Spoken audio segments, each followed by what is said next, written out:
Olá, admirados por Deus, tudo bem com vocês? Comigo tá tudo ótimo. Sejam muito bem-vindos ao canal Milagre Day. Vamos para mais um vídeo de hoje. Na verdade, o vídeo é para falar sobre um debate acalorado que se deu recentemente no canal do pastor César Cavalcante, teólogo, pastor muito bem conceituado, e ele convidou aí o pseudo pastor Marcos Gladstone, que se diz teólogo, lidera uma igreja inclusiva, a igreja contemporânea, e no debate ali eles entraram ali em bastante discordâncias. Eu vou colocar um pedaço do debate para você assistir, é muito interessante, mas o cara, esse Marcos Gladstone, passou vergonha. Eu não ia fazer esse vídeo, mas como ele me debateu muito nas redes sociais, inclusive no meu Instagram. Se você não me segue no Instagram, tá aparecendo aí para você, entra lá no meu Instagram, me segue. Ele debateu comigo porque ele postou um post lá e eu escrevi algumas coisas que ele acabou não gostando e começou a escrever um monte de texto, começou a me perseguir, e aí eu tive que dar um chega pra lá nele. Mas eu tô fazendo esse vídeo justamente para mostrar a vergonha que esse pseudo pastor, que vive atualmente com o seu companheiro e que se dizem aí líderes da igreja contemporânea, não é? Esse cara passou uma vergonha. Eu vou deixar o vídeo para você assistir. Eu entendi a colocação do pastor e é um grande argumento se ele conseguisse provar essa... porque aí, tipo assim, se o centurião tem de fato um relacionamento afetivo, amoroso, não sei o que, com aquele servo, e aí Jesus curou o rapaz, é como se Jesus estivesse aprovando e tal, tudo mais. É bem interessante o argumento. Porém, ele não se sustenta à luz da própria palavra. A palavra paz ali, que significa jovem, rapaz, enfim, essa mesma palavra, pastor, com todo respeito, ela é aplicada a Jesus Cristo várias vezes. Por exemplo, em Mateus 2,16, então Herodes, vendo que tinha sido iludido com os magos, irritou-se e mandou matar todos os meninos. A palavra ali é paz. Ele está dizendo que mandou matar todos os servos, como é que você falou aí, escravos sexuais ou parceiros sexuais? Não, são as crianças de 2 anos para baixo, meu Deus do céu, é muito claro no texto. Mateus capítulo 12, versículo 18. Jesus Cristo é apresentado assim, ó: eis aqui meu servo, a quem escolhi, meu amado, a quem minha alma se... pés? Jesus Cristo. Então, Jesus Cristo, o senhor a ideia é que existe algum tipo de contato sexual entre o pai e o filho? Isso é uma blasfêmia. Eu não acredito que você vai defender isso. Então não dá. Como eu falei, são contextos diferentes. Lá é um contexto servo e escravo. Os escravos, a palavra pesa no sentido de servo, de senhor e servo, no sentido de conotação sexual. Eu também queria passar rapidinho, gente. Eu tenho meu livro que é a Bíblia Sem Preconceitos. No site igrejacontemporânea.com.br você pode estar adquirindo. Lá tem todos esses versículos comentados, outras passagens também. A gente falou aqui do centurião, lá tem comentado, mas a gente também tem muitas outras passagens que a gente comenta que dão base para que uma afetividade seja vivida em sua plenitude. Por exemplo, nós temos o texto dos eunucos, né? Jesus disse que haviam os eunucos e ele falou dos 3 tipos de eunucos. Ele disse que os eunucos eram acolhidos no sentido de responder sobre divórcio e casamento. E ele fala, olha, ainda existem os eunucos. E a gente sabe muito bem que os eunucos naquela época, muitos deles eram adquiridos também para fins sexuais. E Jesus sabia disso. Muitos imperadores se casaram com eunucos. Nós temos Alexandre o Grande, que teve uma história com um eunuco Bagoas. E Jesus sabia disso. E aí Jesus chega e fala, olha, os eunucos vão ser aceitos, os eunucos vão ter espaço no reino de Deus. Então, são várias outras questões que Deus vai lá e abre um leque. E é lógico que eu nem sei como esse texto ficou na Bíblia, eu acho que podiam até ter tirado dela para poder sustentar que os homoafetivos não seriam aceitos no reino de Deus, mas ficou lá. Bom, vamos lá. O contexto que ele falou não é esse não, viu? Não, vamos lá. É do casamento. Mateus 19 é um assunto... Ele diz corretamente sobre o divórcio. Uhum. Quando termina a frase... Eu não vou entrar no assunto do divórcio, porque é um assunto... Já está terminando o programa, né? O assunto lá é o divórcio, né? Entre um homem e uma mulher. O verso 10 diz assim: disseram então os discípulos, se essa é a condição do homem relativamente à mulher, não convém casar, ou seja, ficar sem casar. Versículo 11, Jesus, porém, disse, nem todos estão aptos para receber esse conceito, mas apenas aqueles a quem é dado, ou seja, então, tá vendo? A palavra... apenas a quem foi concedido, nem todo mundo ia entender e aceitar isso, né? Isso que ele está falando é ficar sem casar. Porque é só isso. O texto lá é ficar assim sem casar. Do ventre da mãe. Aí no verso 12, Jesus Cristo disse o seguinte, existem eunucos, e aí ele está referindo-se exatamente ao versículo 11, aqueles que ficam sem casar, que são assim de nascença, outros foram feitos eunucos pelos homens, e outros que a si mesmos se fizeram eunucos por causa do reino de Deus. Ou seja, decidiram ficar sozinhos por causa do reino de Deus. Esse é o terceiro tipo de eunuco, né? E aí nós não, os três estão aqui. Então, terceiro tipo de eunuco. Nós temos 3 tipos de eunuco aí. O primeiro... Nasceu. Os eunucos de nascimento. Do sol, né? No hebraico, nós temos os eunucos do sol. Né? Pastor, o texto do Novo Testamento é grego, não é hebraico. No hebraico nós temos 2 tipos de eunucos. Os eunucos do sol, o Sar e Zamã. Mas a gente está lendo um texto do Novo Testamento agora, pastor, grego. E os eunucos feitos pelos homens, o Sar e Zadã. Isso no hebraico. No grego, Jesus introduz mais uma terminologia, que são aqueles que se fizeram assim por causa do reino de Deus. E aí vamos voltar lá nos Sar e Zamã, né, que são os eunucos do sol. Eunucos desde que viram o sol, desde que nasceram. Quem seriam esses eunucos? Pastor, me apresenta já que é assim, o texto de Mateus vamos lá. Assim? Aí eu vou falar. É difícil porque assim, ó, o senhor apresenta um texto de outro, não tem nada a ver. Então vamos lá. O senhor está falando de negócio de eunucos que viram pro sol, não sei o que lá. OK. Isso é hebraico. Vamos lá. OK. Cultura hebraica. OK. Você sabe. OK, hebraico, me apresenta o texto. Sar e Zamã e o Sar e Zadã. OK, me apresenta o texto.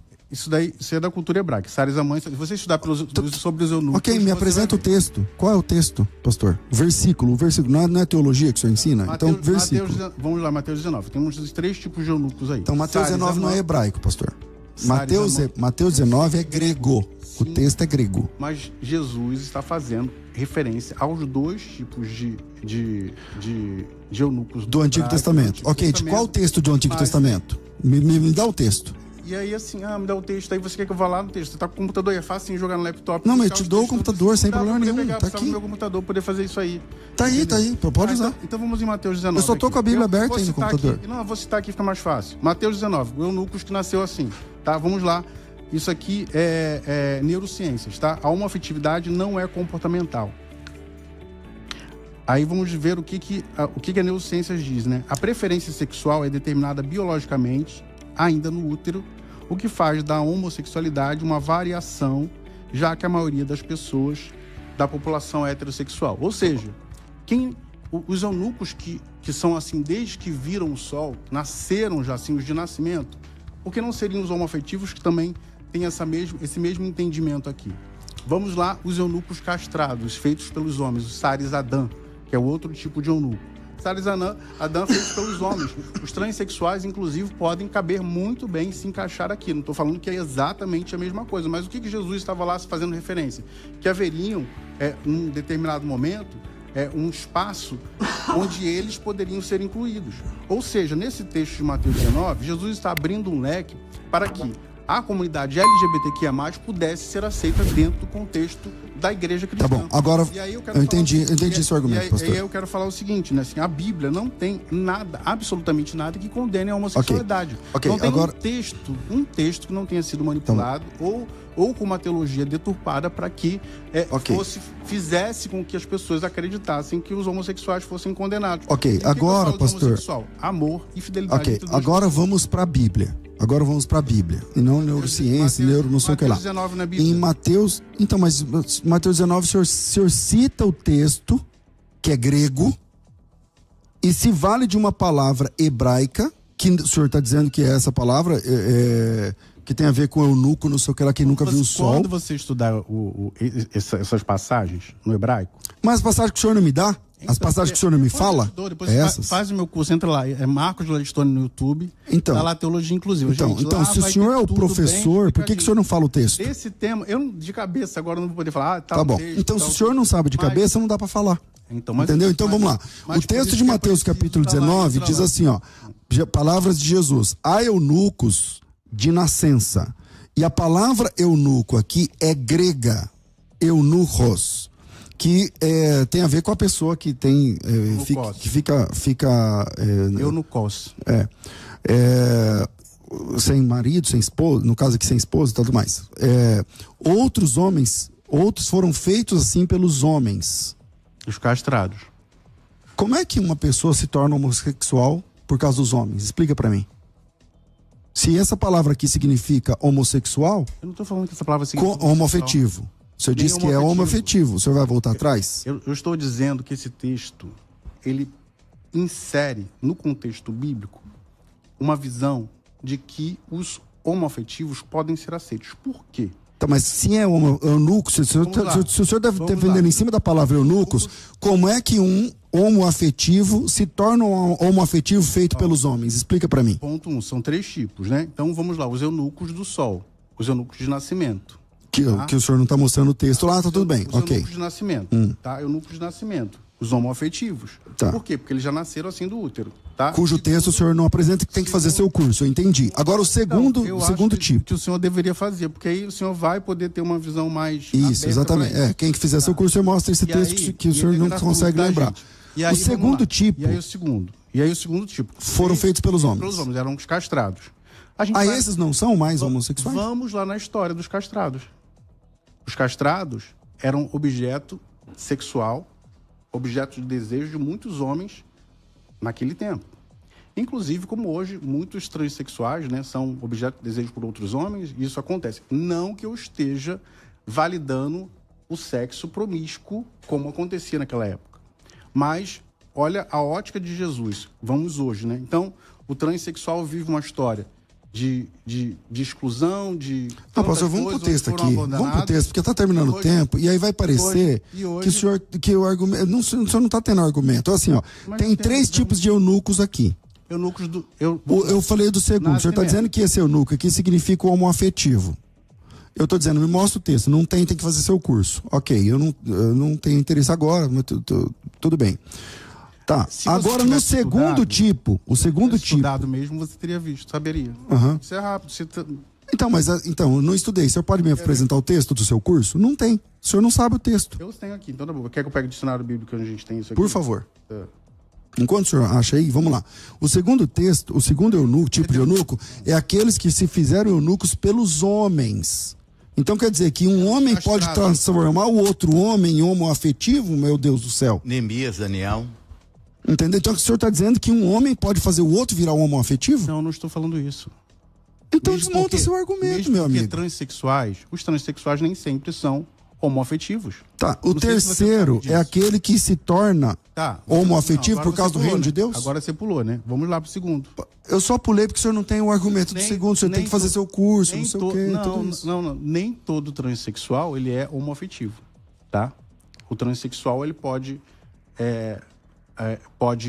ser, inclusive, ter feito, né, a cirurgia de redesignação e não ser homoafetivo, tá? Isso é uma coisa, outra coisa, tá? Eu nem tô falando de negócio de trans, isso que é o senhor que tá citando aqui no meio. Eu tô citando os transexuais. E o senhor tá dizendo que os eunucos aqui são transexuais, é isso? Os eunucos castrados, eles podem ser tidos como os transexuais, tá? Isso... Para mim fica muito claro, exatamente porque eram pessoas que tinham a genitália retirada, enfim, como hoje também tem, viviam práticas sexuais com os senhores, não é? Então, é muito comum isso. Então, Jesus está abrindo o leque aqui para poder acolher esses daí, que são os transexuais. E alguns se tornam trans por causa do reino de Deus também? Não. Que é o terceiro. Você está misturando tudo.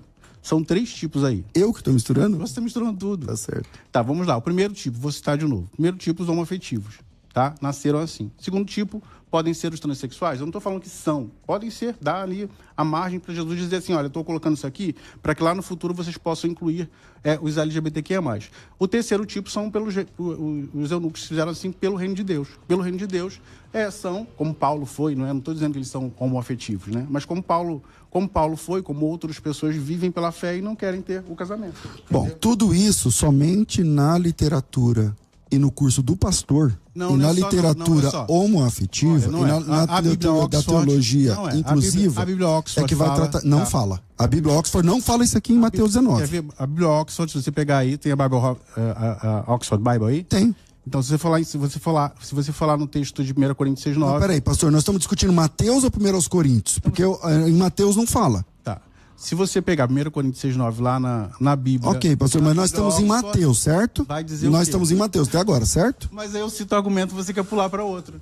E aí na Bíblia... Eu que estou pulando para outro? Nós estamos trabalhando em Mateus...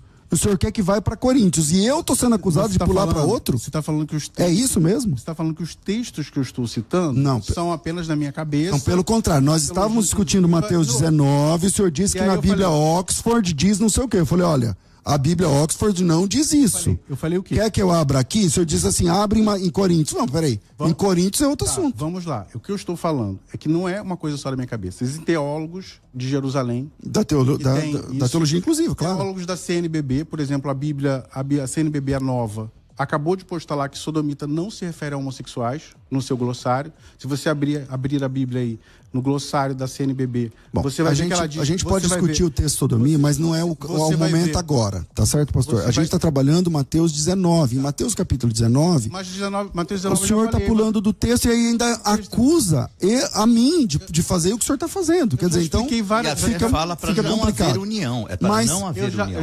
Exatamente. Então fica claro. Quem quiser entender tem que fazer o curso do pastor e tal, tudo mais. E é isso aí. Assim, a Bíblia Oxford, ela cita vários textos que usam contra os homossexuais.